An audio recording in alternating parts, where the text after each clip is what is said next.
तद्भवत्तु फलं तेषाम् तद्भवत्यल्पमेधसाम् देवान् देवयजो यान्ति मद्भक्ता यान्ति मामपि अन्तवत्तु फलं तेषाम् तद्भवत्यल्पमेधसाम् देवान् देवयजो यान्ति मद्भक्ता यान्ति मामपि अन्तवत्तु फलं तेषाम् तद्भवत्यल्पमेधसाम् देवान् देवयजो यान्ति मद्भक्ता यान्ति मामपि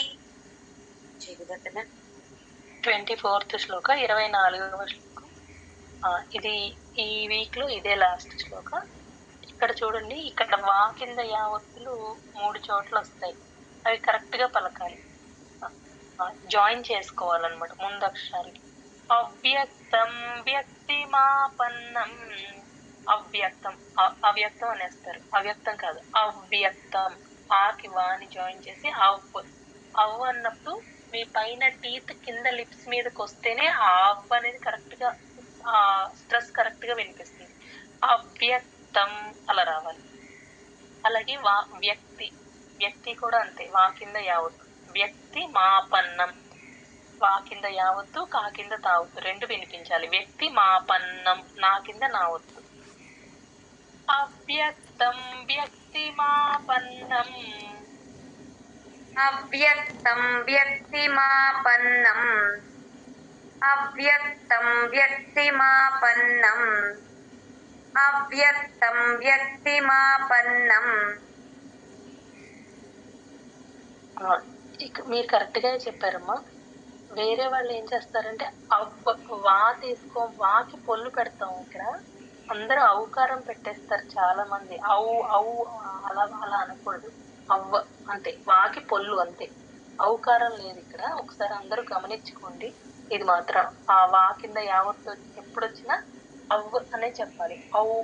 అవు సౌండ్ రాకూడదు. ఆ ప్లస్ వాకి పొల్లు అంతే, అవ్వ అంతే, ఔకారం రాకుండా చూసుకోండి.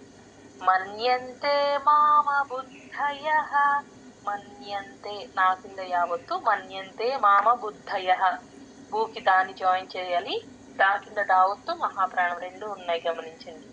మన్యంతే మామ బుద్ధయః, మన్యంతే మామ బుద్ధయః, మన్యంతే మామ బుద్ధయః, మన్యంతే మామ బుద్ధయః.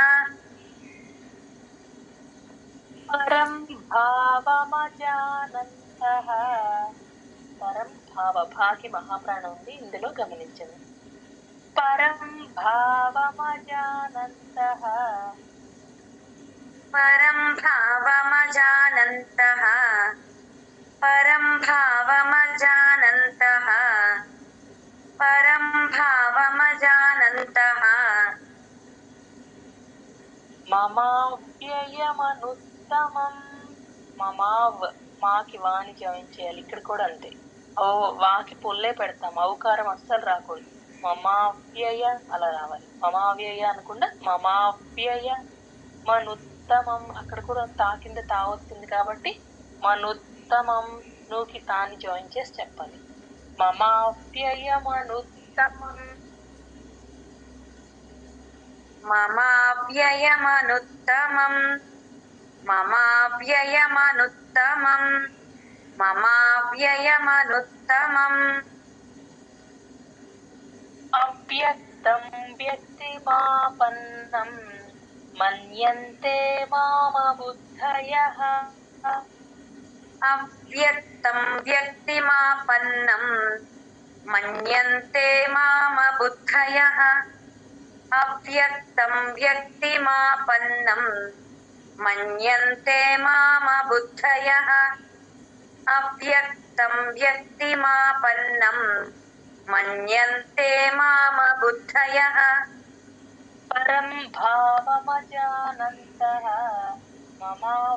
మమావ్యయమనుత్తమం, పరం భావమజానంతః, మమావ్యయమనుత్తమం, పరం భావమజానంతః మమావ్యయమనుత్తమం పరం భావమజానంతః మమావ్యయమనుత్తమం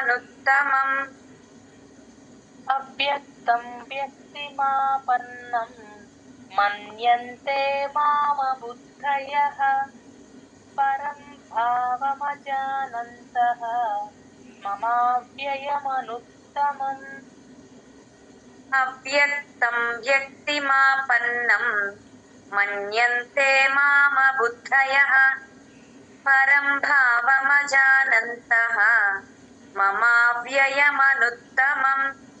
అవ్యక్తం వ్యక్తిమాపన్నం మన్యంతే మామబుద్ధయః పరం భావమజానంతః మమావ్యయమనుత్తమం అవ్యక్తం వ్యక్తిమాపన్నం మన్యంతే మామబుద్ధయః పరం భావమజానంతః మమావ్యయమనుత్తమం అవ్యక్తం వ్యక్తిమాపన్నం మన్యంతే మామబుద్ధయః పరం భావమజానంతః మమావ్యయమనుత్తమం అవ్యక్తం వ్యక్తిమాపన్నం మన్యంతే మామబుద్ధయః పరం భావమజానంతః మమావ్యయమనుత్తమం అవ్యక్తం వ్యక్తిమాపన్నం మన్యంతే మామబుద్ధయః పరం భావమజానంతః మమావ్యయమనుత్తమం అవ్యక్తం వ్యక్తిమాపన్నం మన్యంతే మామబుద్ధయః పరం భావమజానంతః మమావ్యయమనుత్తమం. జై గురుదత్త. జై గురుదత్త. బాగా చెప్పారు. కావ్య